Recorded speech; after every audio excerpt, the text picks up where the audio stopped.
Ecco quel che rimane della famigerata Audi gialla che per una decina di giorni ha terrorizzato il nord-est. I banditi, braccati dalle forze dell'ordine che pattugliavano il territorio con posti di blocco ed elicotteri, nella notte hanno dato alle fiamme il bolide, abbandonato in un luogo isolato lungo il Museo Adonè di Fonte, nel Trevigiano. A dare l'allarme questa famiglia che vive poco lontano. Noi stavamo per andare a letto, era poco prima di mezzanotte e abbiamo sentito un grande scoppio, un boato, sembrava uno sparo.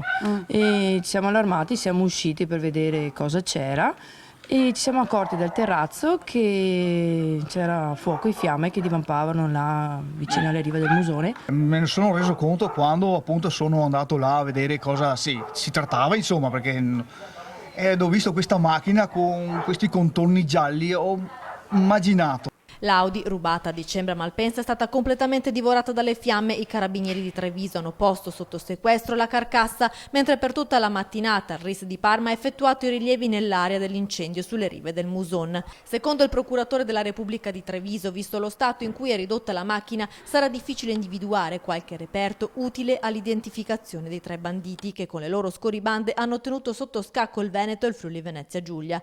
La banda aveva seminato il panico arrivando perfino a guidare in contromano sul passante di Mestre, forse provocando l'incidente dove ha perso la vita una donna ucraina.